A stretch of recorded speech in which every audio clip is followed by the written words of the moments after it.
यार तुम लोग को ना कोई समझ नहीं है, मतलब तुम लोग के लिए इतना आवाज, मतलब गला फाड़ फाड़ के चिल्लाओ और तुम लोग मतलब कोई वैल्यू नहीं उस चीज की। क्या मतलब इन सब बातों का? कोई मतलब नहीं है।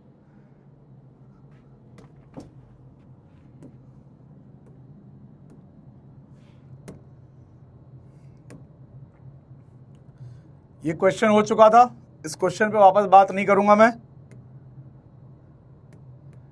एक बार और बता रहा हूं, सुन लो ध्यान से, समझ में आया तो ठीक है, नहीं समझ में आया तुम लोग अपना जानो भाई। अगर कोई पार्टिकल ट्रैवल कर रहा है, कोई पार्टिकल लेट से ट्रैवल कर रहा है, तो जहां से उसकी शुरुआत हुई वहां से उसकी दूरी या उसकी पोजीशन आर वेक्टर बताएगा।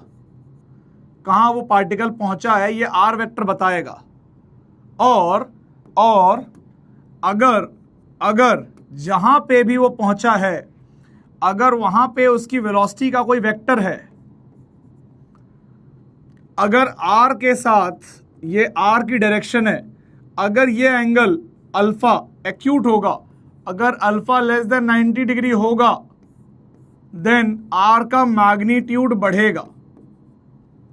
ठीक है, फिर ये पार्टिकल आगे चला आगे चला आगे चला, एक पॉइंट ऐसा आएगा, एक पॉइंट ऐसा आएगा जहां पे आर वेक्टर होगा बट वेलोसिटी परपेंडिकुलर होगी, बट वेलोसिटी परपेंडिकुलर होगी,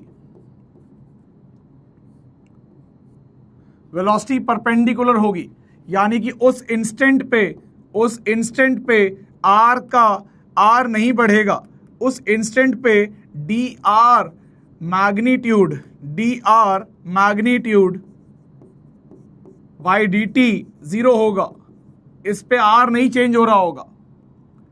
अगर वो पार्टिकल इससे भी आगे चला गया, अगर वो इससे भी आगे चला गया, यानी कि लेट से वो इससे आगे बढ़ गया, तो एक पॉइंट ऐसा आएगा, एक पॉइंट जैसे आगे बढ़ेगा, मतलब नॉट इतना भी नहीं, थोड़ा भी आगे बढ़ेगा तो एक पॉइंट ऐसा आ जाएगा जिस पॉइंट पे अगर आप आर वेक्टर खींचोगे, जिस पॉइंट पे अगर आप आर वेक्टर खींचोगे और अगर वेलोसिटी वेक्टर आर के साथ, अगर वेलोसिटी वेक्टर आर के साथ ऑब्ट्यूज एंगल बना लेगा, अल्फा ग्रेटर देन 90 हो जाएगा, यानी कि उस पॉइंट पे अब ये वेलोसिटी का कंपोनेंट पीछे की तरफ आएगा, यानी कि आर का मैग्नीट्यूड जो हो रहा होगा वो घट रहा होगा। क्या ये बात क्लियर है? क्या ये बात क्लियर है?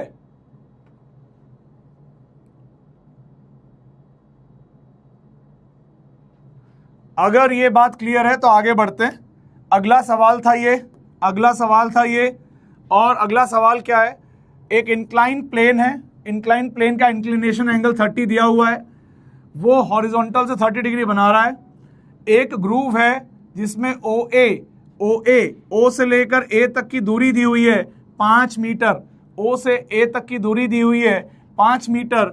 उस ग्रूव को उस प्लेन पे बनाया गया, कितने एंगल पे? 30 डिग्री विद ओ एक्स। ये ओ है, ये एक्स है, ओ एक्स के साथ 30 डिग्री पे बनाया गया। यानी कि अगर मैं थोड़ा सा ये डायग्राम आपको तिरछा करके दिखाऊं, सो कुछ ऐसा दिखना चाहिए, सो कुछ ऐसा दिखना चाहिए। यानी कि ये यहाँ पे एक ऐसा उन्होंने गड्ढा बनाया, उस गड्ढे में, गड्ढा कह लो या कटआउट कह लो या कुछ ऐसा ग्रूव कह लो। ग्रूव का मतलब क्या होता है पता है? अब ये तुम्हें, इतने तुम लोग जाहिल हो कि तुम लोग को ग्रूव का मतलब भी नहीं पता होगा। तो किसी सरफेस पे ग्रूव का मतलब होता है, मान लो ये एक सरफेस है, यही एक सरफेस है मान लीजिए, तो ग्रूव का मतलब होता है उस सरफेस के ऊपर एक, आपने एक ऐसा, आपको 3D बना के दिखा रहा हूं, एक आपको 3D बना के दिखा रहा हूं कि आपने उस सरफेस के ऊपर, उस सरफेस के ऊपर आपने इस प्रकार का एक गड्ढा बनाया जिसमें आपने एक, अगर कोई चीज रखी है तो वो सरक के नीचे जाएगी तो वो उस ग्रूव के अंदर अंदर ही जाएगी। क्या बात क्लियर है? Is this clear? तो वो ग्रूव के अंदर अंदर ही सरक के जाएगी और कहीं पे भी नहीं जा सकती। क्या ये बात क्लियर है?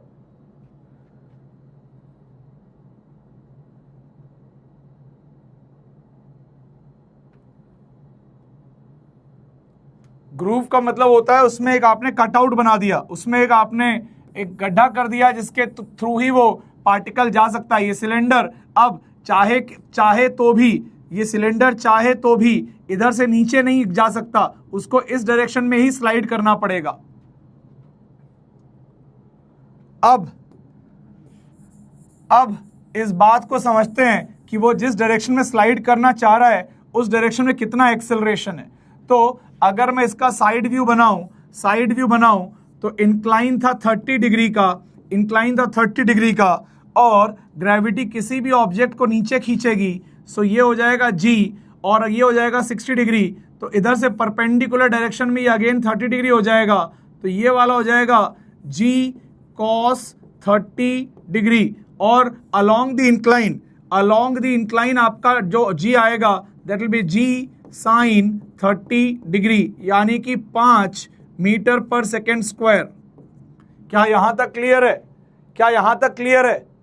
अगर यहां तक क्लियर है तो यहां से जो भी ये ग्रूव में कोई सिलेंडर रखा है उसके ऊपर नीचे की ओर लग रहा होगा। नीचे कहने का मतलब है अलोंग द इंक्लाइन। थोड़ा ढंग से बनाता हूं मैं, अलोंग द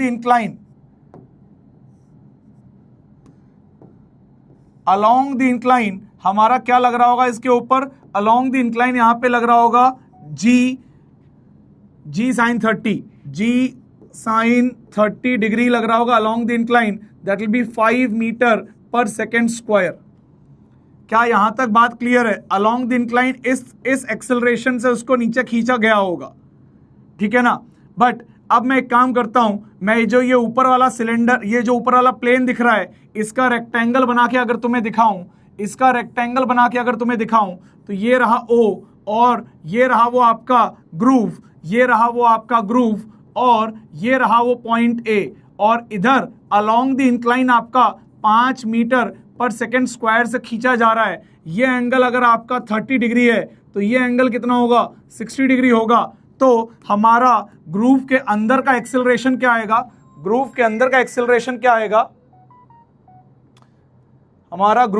का एक्सेलरेशन क्या आएगा? अगर ये 5 है, ये 60 डिग्री है, तो इधर आएगा 5 cos ऑफ 60 डिग्री, यानी कि ग्रूव में जो पड़ा हुआ पार्टिकल है वो ग्रूव के डायरेक्शन में किस एक्सेलरेशन से चलेगा? 5 cos 60 डिग्री, यानी कि ग्रूव के अंदर का जो एक्सेलरेशन आएगा that will be 5 cos 60 is nothing but half, so that will be 2.5 metre per second square. और टोटल डिस्टेंस कितनी है इसकी? 5 मीटर है। तो यूजिंग द सेकेंड इक्वेशन, क्योंकि ये रेस्ट से स्टार्ट हुआ था, particle was free to slide and it started from rest, ठीक है ना। So we can say that S is equal to half AT square.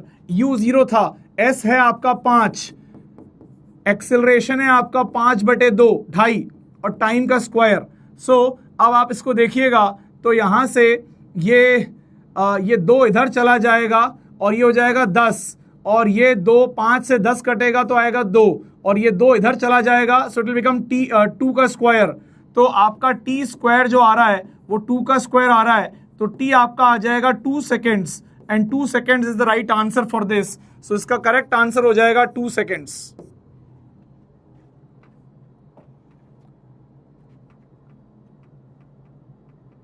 इसका करेक्ट आंसर आ जाएगा T is equal to 2 seconds.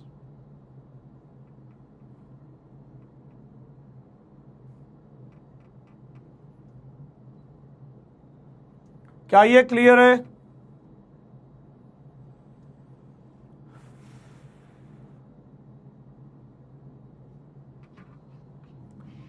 तो एक बार फिर से रिपीट कर दे रहा हूं, ये नीचे ग्रेविटी जो लग रही थी, ये ग्रेविटी के 2 कंपोनेंट थे, एक परपेंडिकुलर टू प्लेन, एक parallel to plane. Parallel to plane जो था वो ग्रेटेस्ट स्लोप के अलोंग होता है, बताया था। पैरेलल टू प्लेन आपका 5 आ रहा है, तो यानी कि ग्रेटेस्ट स्लोप के अलोंग 5 आ रहा है। इसका रेक्टेंगल दिखा दूं तो इस डायरेक्शन में 5 आ रहा है, तो इस डायरेक्शन में कितना आएगा? 5 cos 60, यानी कि 2.5 आ जाएगा। और अगर ये 2.5 आ गया तो हम इसमें इस A से लेकर O तक के लिए S is equal to AT square लगाएंगे। S की वैल्यू डालेंगे 5, A की वैल्यू डालेंगे 2.5, और आंसर निकालेंगे, टाइम का आ जाएगा 2 सेकेंड।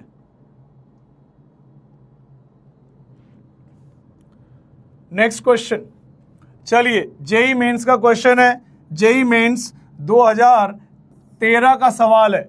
जेई मेंस 2013 का सवाल है, जल्दी करिए, जल्दी करिए, इसको अटेम्प्ट करिए जल्दी से।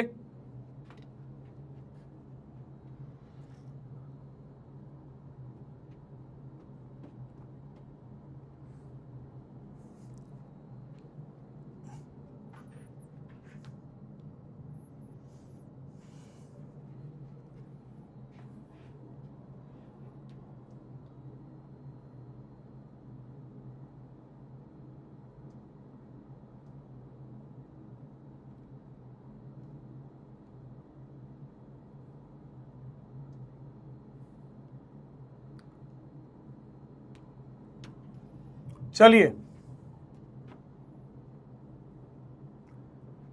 आगे बढ़ते हैं। क्या बोला है? इनिशियल स्पीड ऑफ प्रोजेक्टाइल बताया गया है u है, और at the highest point during its motion speed of projectile is this, find the time of flight. अगर किसी को तुमने u से फेंका है एट एन एंगल थीटा, तो हॉरिजॉन्टल वेलोसिटी क्या हो जाएगी? हॉरिजॉन्टल वेलोसिटी हो जाएगी भाई साहब आपकी, हॉरिजॉन्टल वेलोसिटी हो जाएगी आपकी u cos थीटा, और टॉप पॉइंट पे हॉरिजॉन्टल वेलोसिटी ही रहती है, और वो कह रहे हैं टॉप पॉइंट पे आपकी स्पीड है √3u/2। तो अगर आप u cos थीटा को √3u/2 से इक्वेट करोगे, u कट जाएगा, थीटा आपका आ जाएगा 30 डिग्री, थीटा आपका आ जाएगा 30 डिग्री, यानी कि वर्टिकल स्पीड क्या आ जाएगी? वर्टिकल स्पीड आ जाएगी u sin 30, यानी कि वो कितना हो जाएगा? u/2। अगर ऊपर की स्पीड u/2 है तो टाइम ऑफ फ्लाइट कितनी होगी? 2 × u/2 divide by g। Answer आ जाएगा आपका u/g। Is that clear? u/g will be the answer.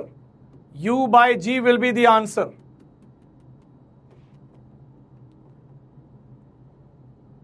क्या ये क्लियर है?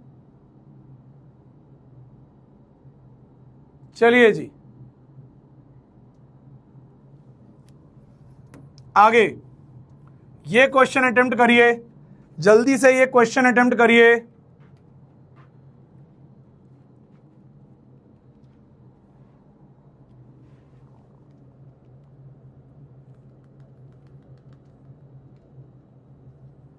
ये मेंस का सवाल है, ये मेंस का 2019 का सवाल है। 2019 का पेपर कहा जाता है कि थोड़ा डिफिकल्ट पेपर आया था मेंस का, ये उसका सवाल है।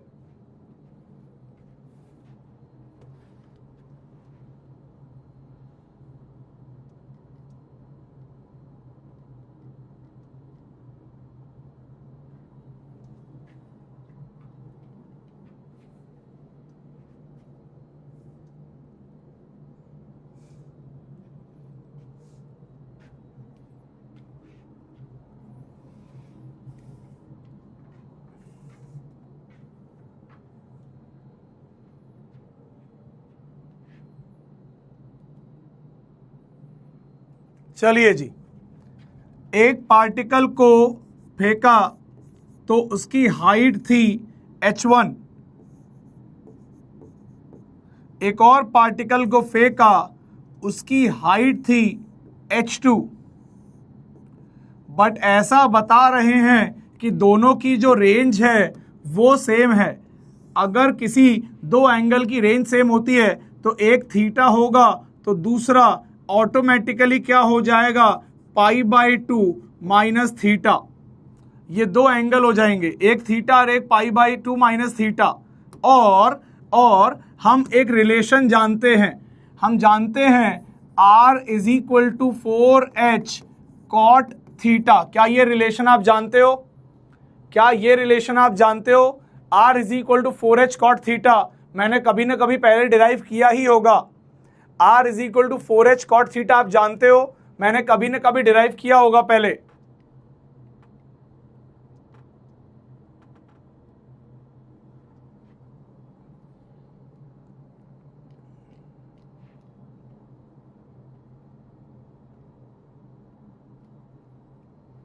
अगर आप नहीं जानते हो तो आप r का फॉर्मूला लिखो, u square sine 2 theta divide by g।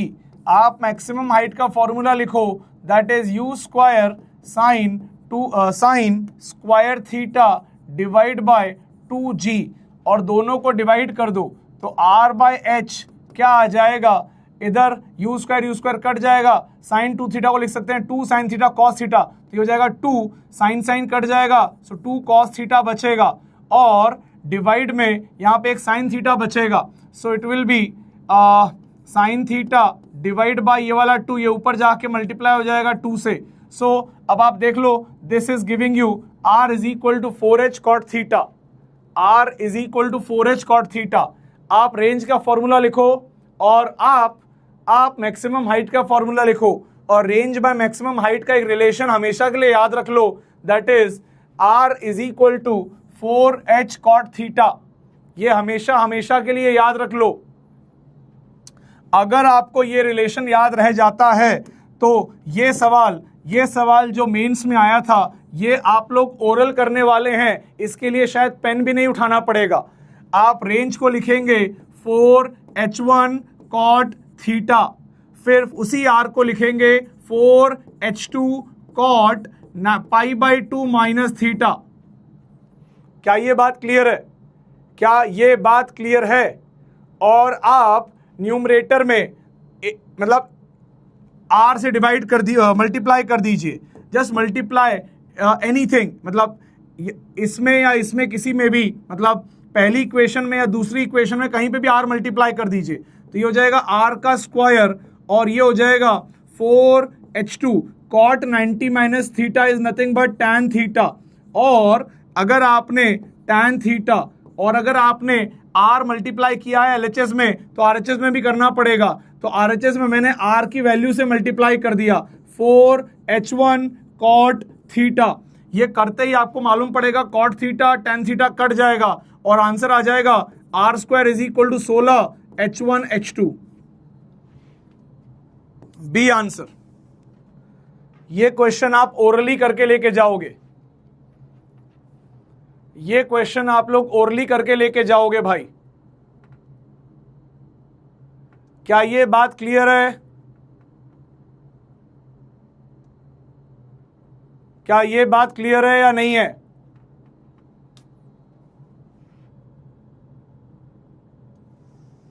क्या ये बात क्लियर है?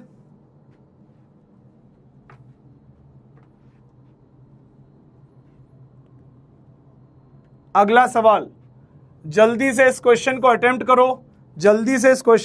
करो, भाई, जस्ट अटेम्प्ट दिस क्वेश्चन।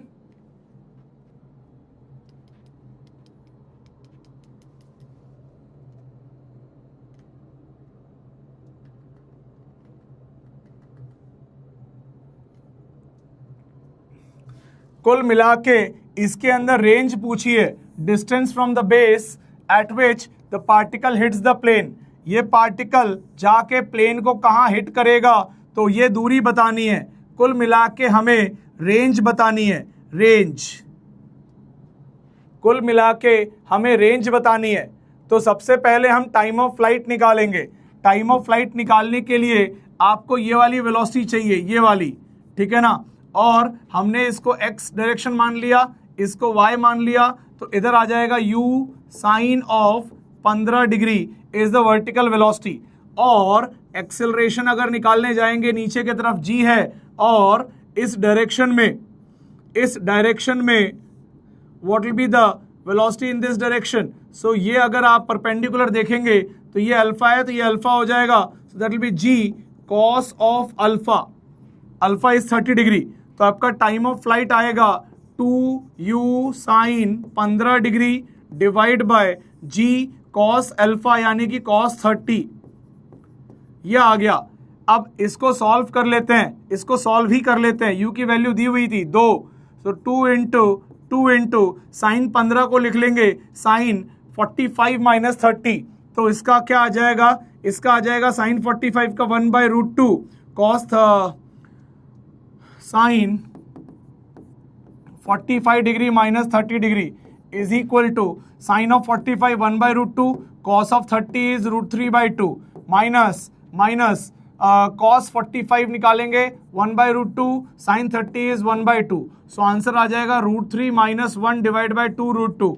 ये आ गया साइन 15 का वैल्यू, तो यहाँ डाल देंगे साइन 15 का value, so I will put it over here, so it is √3 - 1 divide by 2√2, और नीचे आ जाएगा 10, जी का वैल्यू 10 है, cos 30 का वैल्यू कितना आ जाएगा, √3/2 आ जाएगा, और √3 ये 2 से ये 2 कट जाएगा, ठीक है ना। So here what we will get क्या क्या आ रहा है अपना, ये आ रहा है 2 डिवाइड बाई 5 √3 - 1 डिवाइड बाई √6, ठीक है ना। ये आपका वैल्यू आ गया टाइम ऑफ फ्लाइट का, ये आ गया आपका वैल्यू टाइम ऑफ फ्लाइट का। अब टाइम ऑफ फ्लाइट को मैं सेपरेटली कहीं लिख देता हूं, I am just rubbing this of, ठीक है।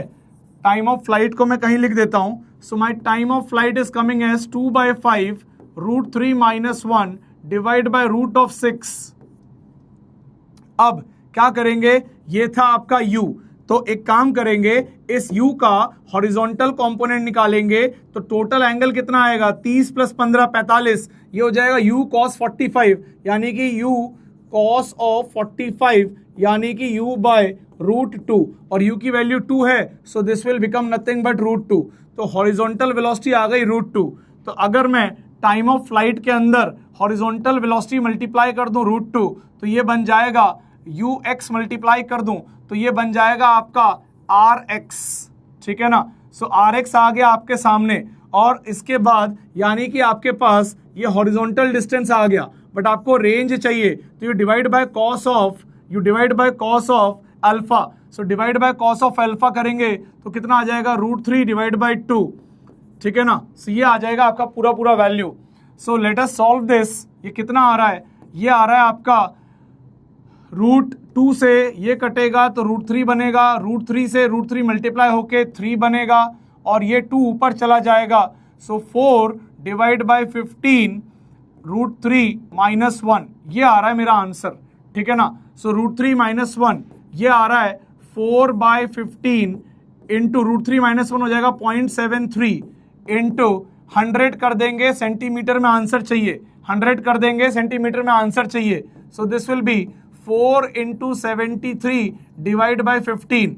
सो रफली मैं क्लियर यहाँ देख पा रहा हूँ 20 से थोड़ा कम आना चाहिए, 20 से थोड़ा कम आना चाहिए। आप चाहो तो मल्टीप्लाई करके देख लो कितना आ रहा है, 73 यहाँ पे इसको करते हैं तो 4 × 60 हो जाएगा 13, पॉइंट लगा देंगे 130, फिर ये 15 से काटेंगे तो कितना जाएगा 130, 130 के नियर बाय में 6 7 8 जाएगा, तो 4.8 के आसपास आएगा। 4.8 is close to 5, close to 5 into 4 is close to 20, पर थोड़ा कम, ठीक है ना। तो 4.8 इंटू 4 करके देख लो, तो 4.8 इंटू 4 करोगे क्या आएगा, इट विल बी 32 का 2, 3 कैरी, और ये 19 पॉइंट समथिंग आएगा, ठीक है ना। So it is close to 20 centimetre, that is the answer.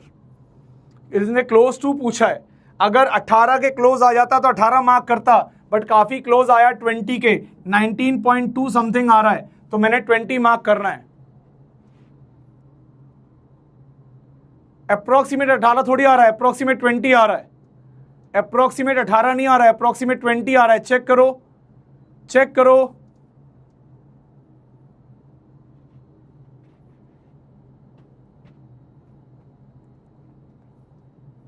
Approximate क्या आ रहा है,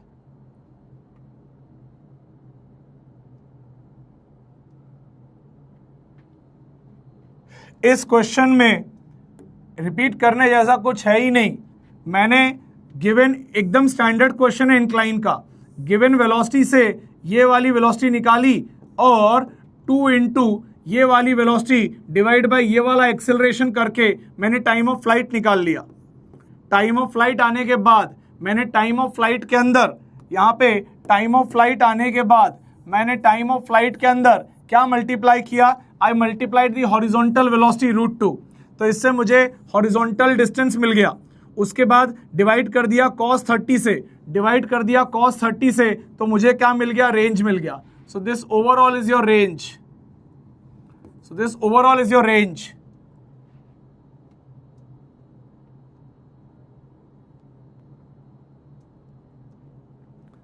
जल्दी बताइए अप्रोक्सीमेटली क्या आया, 19 पॉइंट समथिंग आया तो 20 आंसर होगा, और अगर 18 पॉइंट समथिंग आया तो 18 आंसर होगा। जल्दी बताइए, मेरे ख्याल से तो 19 पॉइंट समथिंग आ रहा है।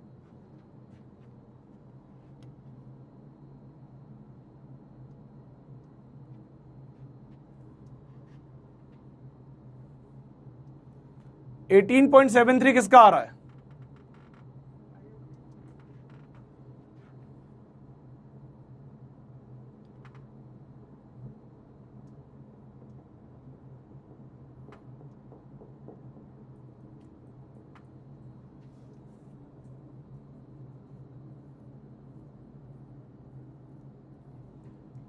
चलिए, स्टैंडर्ड क्वेश्चन था, इससे ज्यादा स्टैंडर्ड डायरेक्टली, मतलब ये इतना स्टैंडर्ड क्वेश्चन था डायरेक्टली मेंस में आ गया।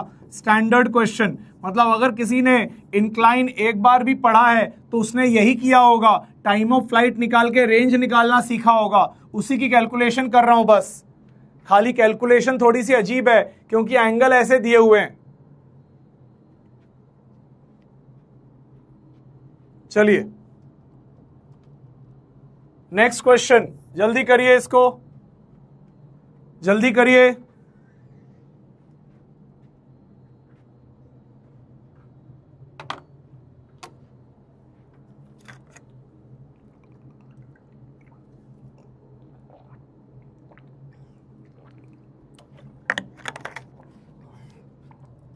जिनको ये नहीं पता चल रहा कि ये √2 कहां से आया, फिर मेरा खून जलाने वाला काम करते हो।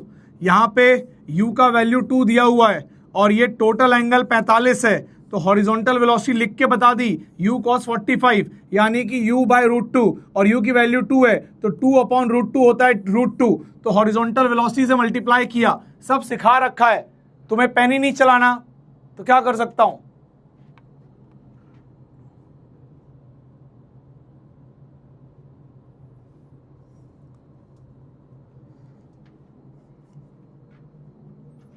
चलिए सॉल्व करते हैं।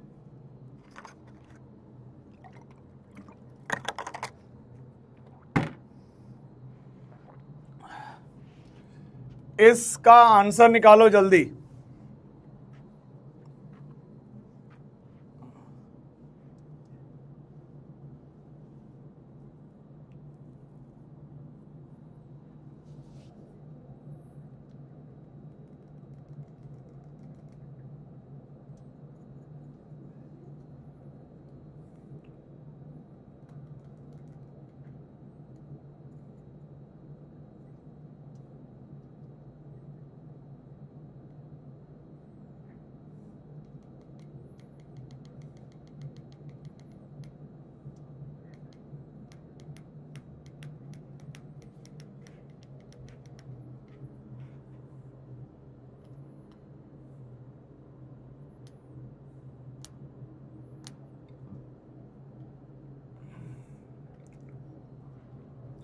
चलिए क्या है ये सवाल देखते हैं। आइए, मेंस में 2019 में ही आया हुआ सवाल है ये। क्या कह रहा है, trajectory of a projectile near surface of earth. ये ऐसा क्यों लिखते हैं, ताकि आप ये बात समझ जाओ कि जी को कांस्टेंट लेना है, ताकि जी को कांस्टेंट लेना है। ऑल दो मतलब जरूरी नहीं, मतलब ऑब्वियस सी बात है यार कि अगर पैराबोलिक पाथ बताएंगे तो आपका ये जी कांस्टेंट पे ही आएगा, ठीक है ना। सो मतलब ऑफ कोर्स फिर वो वाली बात हो जाएगी कि आप आउट ऑफ द एटमॉस्फेयर फेंकोगे तो भी पैराबोला बन सकता है, आउट ऑफ एटमॉस्फेयर फेंकोगे तो भी पैराबोला बन सकता है, ठीक है ना। तो इसीलिए उस बात को क्लैरिटी देने के लिए इन लोग ने ऐसा लिखा है, बट अगर नहीं भी लिखते हैं तो हम यही मान के चलते हैं कि जी कांस्टेंट है, ठीक है ना। सो ये ट्रेजेक्ट्री की इक्वेशन दी हुई है। If it were launched at an angle of theta with speed v0, तो हमें क्या बताना है, v0 और थीटा की वैल्यू बतानी है। तो एक काम करते हैं, ट्रेजेक्ट्री की इक्वेशन याद है, y is equal to x tan theta 1 minus x by r। याद है ये इक्वेशन? अगर ये इक्वेशन याद है तो हम क्या करते हैं, इस वाली इक्वेशन में यहाँ पे 1 बनाने के लिए यहाँ से 2x कॉमन ले लेते हैं, तो ये हो जाएगा 2x कॉमन ले लिया, अंदर बचा 1 माइनस 9x/2। क्या आपको ये समझ में आ रहा है? 9x/2, can you understand? यहां से अगर 2x कॉमन ले लिया तो ये बनेगा। अब ये देखो दोनों कितने सिमिलर हैं, अब इनको बढ़िया कंपेयर करो। इनको कंपेयर करोगे तो tan थीटा क्लियर कट दिखेगा किसके बराबर? 2 के बराबर। और रेंज क्लियर कट दिखेगी किसके बराबर? 2/9 के बराबर। सो आपकी रेंज पता चल गई, दैट इज 2/9 मीटर। उसके बाद आपको tan थीटा पता चल गया, दैट इज 2। अब tan थीटा पता चल गया तो sin थीटा भी बता दीजिए। तो sin थीटा क्या हो जाएगा आपका? sin थीटा विल बी 2/√5, ठीक है ना। और सारे answer sin theta cos theta के इनवर्स में लिखे हुए हैं। तो थीटा क्या आ जाएगा? sin inverse 2/√5। sin इनवर्स 2/√5 कहाँ दिख रहा है? यहाँ दिख रहा है, यहाँ। वैसे तो सिर्फ यहीं दिख रहा है, तो आप चाहो तो आंसर मार्क कर सकते हो, बट गलती मत करना, क्योंकि अगर यहाँ पे cos थीटा निकालने जाओगे तो cos थीटा आपका आ जाएगा 1/√5, यानी कि थीटा cos इनवर्स 1/√5 के टर्म्स में भी लिखा हो सकता है, जो कि इधर लिखा हुआ है। तो या तो आंसर आपका सी होगा या फिर आंसर आपका डी होगा। अब डिपेंड करता है V0 कैसे निकलेगा। चलिए V0 कैसे निकालेंगे? सो V0 निकालने का एक तरीका तो ये है कि रेंज को फॉर्मूला लिख दो, V0 का square sine 2 theta divide by g. ये करने से आपका रेंज आ जाता है, दैट इज 2/9। इसको ओपन करते हैं, V0 लिखते हैं, V0 का स्क्वायर साइन 2 थीटा को लिखेंगे 2 साइन थीटा, बोले तो 2 इंटू 2/√5 इंटू कॉस थीटा, यानी कि 1/√5, और ये जी को उधर भेज दो, सो दैट विल बी 20/9। क्या ये बात क्लियर है?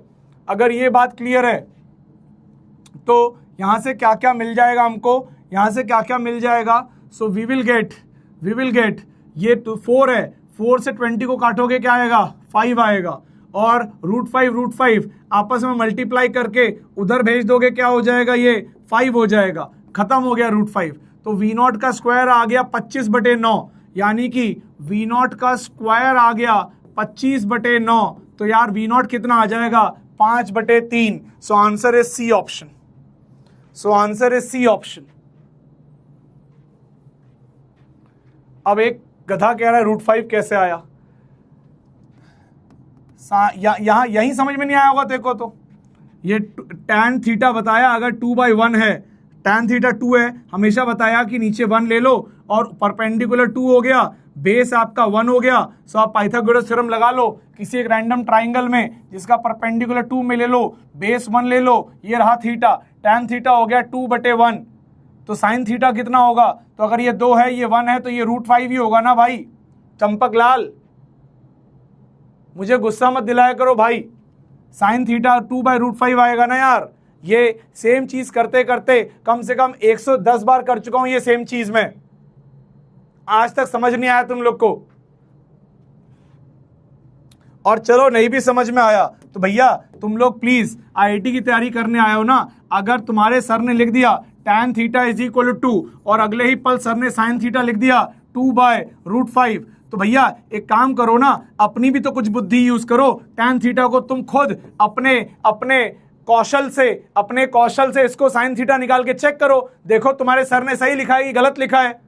देखो ना उसको ऐसे करके। चम्मच से च्यवनप्राश खाने आते हो क्या क्लास के अंदर?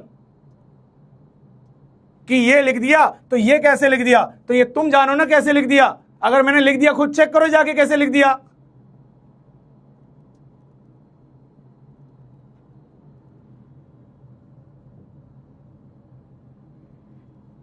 tan थीटा आ गया, साइन थीटा आ गया, कॉस थीटा आ गया। और जब रेंज के फॉर्मूले में साइन 2 थीटा लिखा हुआ था तो साइन 2 थीटा को ओपन करेंगे 2 साइन थीटा कॉस थीटा, तो यहां पे 2 भी आएगा, साइन थीटा भी आएगा, कॉस थीटा भी आएगा।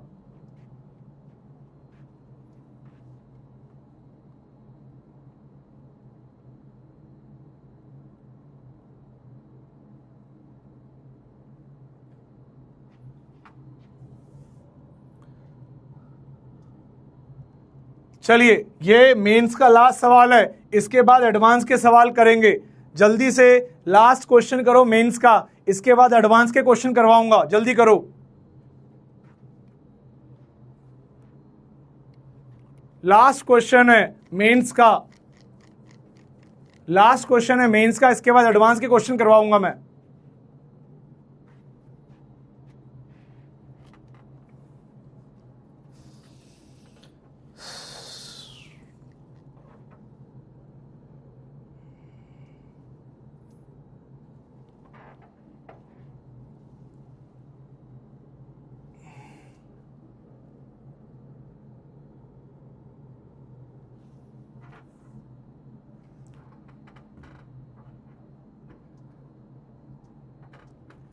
हाँ, कुछ ही क्वेश्चन कराऊंगा बिना रिलेटिव के ही, कुछ वो क्वेश्चन कराऊंगा जो शायद रिलेटिव, मतलब मैंने जो क्वेश्चंस पिकअप किए उसमें रिलेटिव नहीं लग रहा है, ठीक है ना। सो उनको करा देता हूं, कुछ आपको जैसा बोला था कुछ अभी कर लेंगे, बाकी रिलेटिव के बाद कर लेंगे।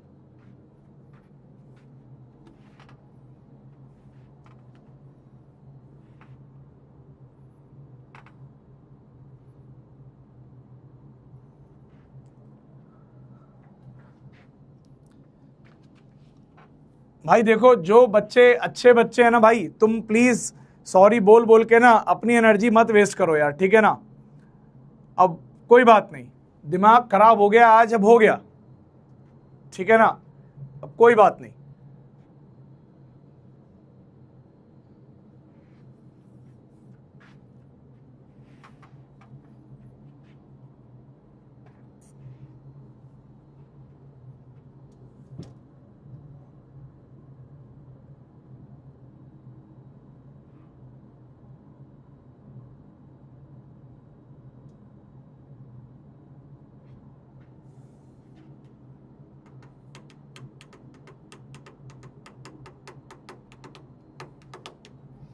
चलिए, क्या कह रहा है सवाल। एक प्रोजेक्टाइल को फेंका, 25 मीटर प्रति सेकंड से फेंका, ये एंगल क्यू की जगह थीटा मान लो, इसको थोड़ा मिसप्रिंट है यहाँ पे, ये थीटा है तो फाइनली हम थीटा ही पूछेंगे।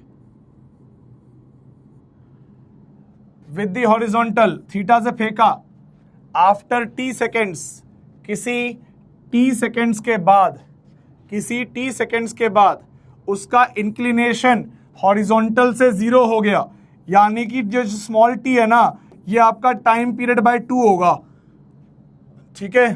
If r represents the horizontal range projectile की, तो आपको थीटा की वैल्यू बतानी है, और किस फॉर्मेट में बतानी है, आर और टी के फॉर्मेट में बतानी है। सारे आर और टी के फॉर्मेट दिए हुए हैं, ठीक है ना।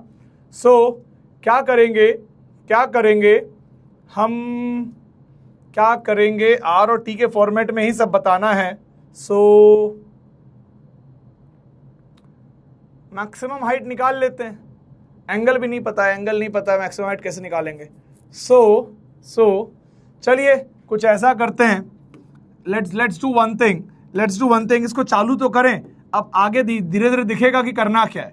आर हॉरिजॉन्टल रेंज रिप्रेजेंट कर रही है और टी टाइम पीरियड बाय 2 कर रहा है, तो टी को लिख सकते हैं u sign theta divide by g, या आपका हो गया स्मॉल t, और रेंज हो गया आपका, ये हो गया 2u sign theta divide by g, यानी कि इंटू u कॉस थीटा, यानी कि अगर थोड़ा ध्यान से देखा जाए सो 2 टाइम्स ऑफ स्मॉल t जो कि टाइम पीरियड होगा इंटू u कॉस थीटा, ठीक है ना। तो इस तरीके से t आ गया, इस तरीके से r आ गया, ठीक है यार। क्या करेंगे, इनकी वैल्यूज डाल देते हैं, तो स्मॉल t की वैल्यू में क्या डालेंगे, u का वैल्यू 25 डाल देंगे और नीचे 10 डाल देंगे, so it will become 5/2 sine theta, और रेंज की जगह क्या डाल देंगे, रेंज हो जाएगा आपका 2 इंटू टी, सो 2t की वैल्यू आ जाएगी 5 साइन थीटा इंटू u का वैल्यू कितना है 25, u का वैल्यू कितना है 25, 25, लेकिन हमें आर और टी के फॉर्मेट में चाहिए था ना, आर और टी के फॉर्मेट में चाहिए था, तो कोई बात नहीं। तो एक काम करते हैं, हम यहाँ पे एक काम करते हैं, साइन थीटा की वैल्यू निकालते हैं। साइन थीटा की वैल्यू कितनी आएगी, so sine theta will come as t into g divide by u, यानी कि t इंटू 2/5, यह आ गया साइन थीटा। कॉस थीटा की वैल्यू निकालते हैं। कॉस थीटा की वैल्यू क्या आ जाएगी? कॉस थीटा की वैल्यू आ जाएगी आपकी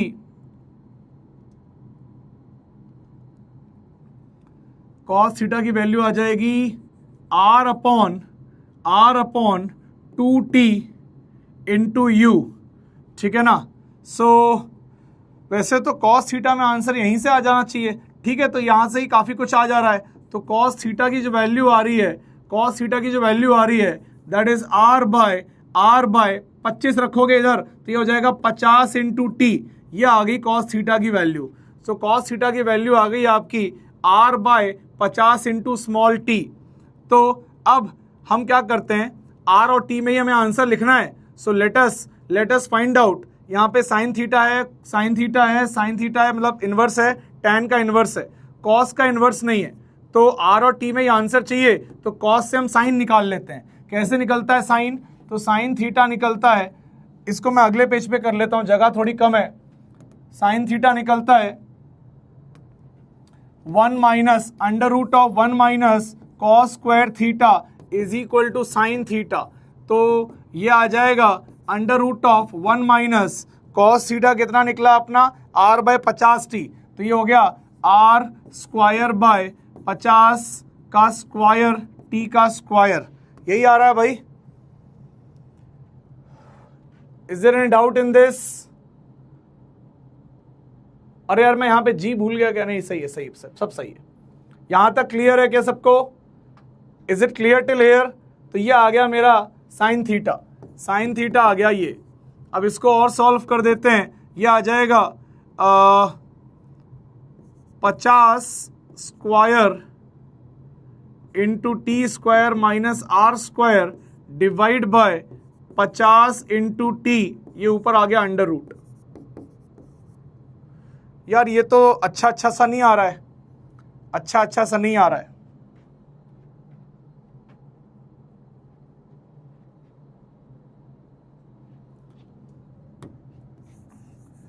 चलो, मुझे लग रहा है ये क्वेश्चन थोड़ा सा कॉम्प्लिकेट हो रहा है। कॉम्प्लिकेट एज इन कि राइट तरीके से हम नहीं लिख रहे हैं, इसीलिए चीजें सिंपल नहीं हो रही हैं। तो हमें थोड़ा तरीका देखना पड़ेगा, क्योंकि ऐसे तो बहुत कॉम्प्लिकेटेड आंसर दिख रहा है and that is not the answer. Answer सब एकदम सिंपल से लिखे हुए हैं। So all the answers are written very simple, ठीक है ना। सो सब सिंपल लिखे हैं। अब मैंने थोड़ा सा इन पे नजर दौड़ाई। अगर मैं इन पे नजर दौड़ाता हूं तो यहाँ टी स्क्वायर दिख रहा है, I can see t square, I can see t square, I can see t square. तो एक बार मैं फिर से चीजें लिख रहा हूं, मैं एक बार लिख रहा हूं फिर से, t is equal to u sine theta divide by g, ठीक है ना। एक बार फिर से लिख रहा हूं,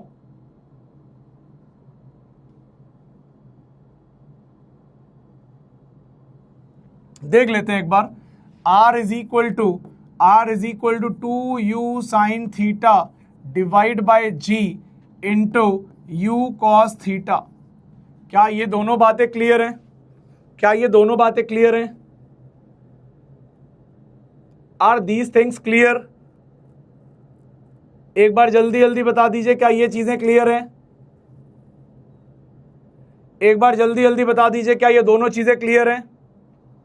और अगर ये दोनों चीजें क्लियर हैं तो मैं क्या करने वाला हूं, थोड़ा ध्यान से देखिएगा। मैं यहां साइन थीटा लिख लूंगा। Sine theta is equal to g into t divide by u, और मैं इधर टी डाल दूंगा तो ये टी नीचे आ जाएगा, तो ये हो जाएगा r by 2t into u is equal to cos theta. ये दोनों चीज मैंने लिख ली। अब एक काम करता हूं, मैं टैन थीटा लिख देता हूं। Tan theta sine upon cos करके निकाल दूंगा। सो टैन थीटा लिखते ही क्या आ जाएगा? ये आ जाएगा g t divide by u, और ये आ जाएगा r divide by 2t into u. So 2t into u, so u से यू कट गया, और इधर आ गया कितना? 40t square divide by r, 40t square divide by r, ये आ गया tan थीटा। लेकिन सेट नहीं हो रहा है मामला यार, सेट तो नहीं हो रहा है। r divide by 2t into u, r divide by 2t into u, ठीक है। और ये हो गया sine theta is equal to g t into divide by u. तो जब इसको sine theta divide by cos theta करेंगे तो यही बचना चाहिए 4t square by r, 4t square by r. और आंसर तो ये नहीं दिया हुआ है। क्या करें भाई, क्या करें, जल्दी बताओ क्या करें।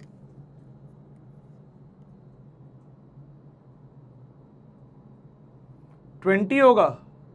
अरे हाँ यार 20 तो होगा, मेरा दिमाग ही नहीं चल रहा यार। ये देखो 20 होगा, बहुत सही बात है यार। g इंटू टू को मैं 40 लिख रहा हूँ, g इंटू टू 20 होगा। अब ये आ गया तो आ ही गया answer. If this is the answer of tan theta, so cot theta को हम लिख लेंगे r अपॉन 20t स्क्वायर, और we got the answer here as D option.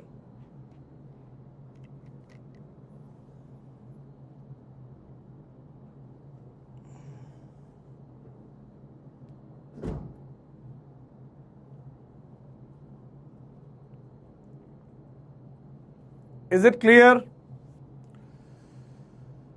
Clear हो गया क्या? क्या ये क्लियर है?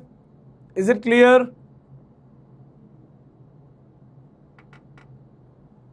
Is it clear? तो ये क्वेश्चन एज सच कुछ ढूंढने का नहीं था, एक प्रॉपर रीअरेंजमेंट करने का क्वेश्चन था। तो हमने रीअरेंजमेंट किया, जो जो उसने बोला वो हमने लिखा और दोनों को सेट करा ताकि हमें एंगल वेंगल मिले।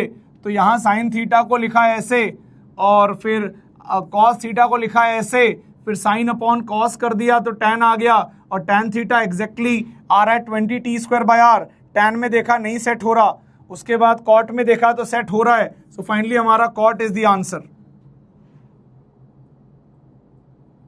Is it clear?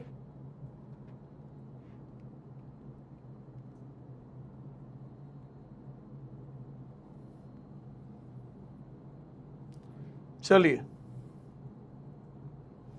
एक क्वेश्चन करते हैं एडवांस का, ठीक है। मैं चाह रहा हूं पहले ये वाला क्वेश्चन ही हम लोग कर लें। 2019 में एक एडवांस का ये सवाल आया था। ये शायद मैंने आपको इस टाइप का एक सवाल आपके एग्जाम में भी डाला था, ठीक है। ये सवाल ये वाला सवाल है कि एक हॉरिजॉन्टल ग्राउंड पे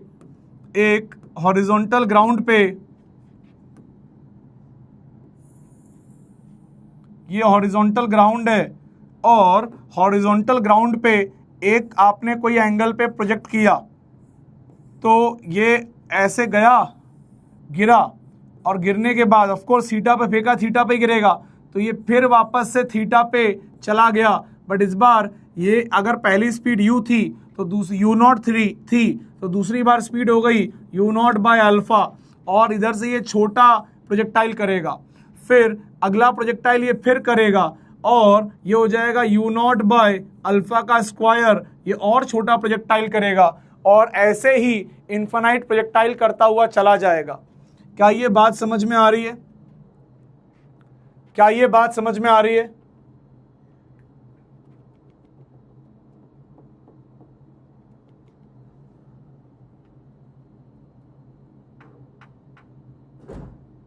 क्या ये बात समझ में आ रही है?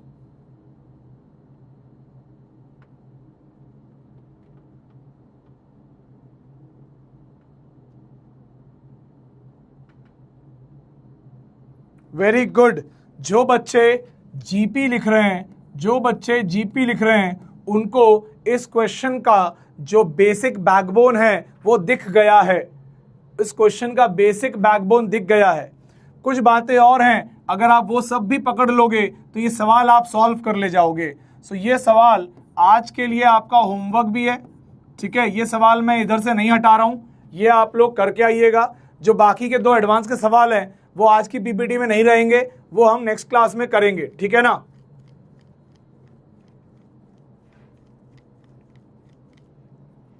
सो ट्राई करिएगा इस सवाल को, do try this question and will see you in next class. So आज के लिए इतना ही होमवर्क है कि अब तुम लोग मॉड्यूल के PYQs और वो सब भी सारे करना चालू कर दो। From your and start doing PYQs। अब थोड़ा कॉन्फिडेंस बढ़ गया होगा आपका, मॉड्यूल के PYQs करिएगा, ठीक है ना। आज के लिए इतना ही है भाई। फिर कल मुलाकात होगी, है ना, फिर कल मिले।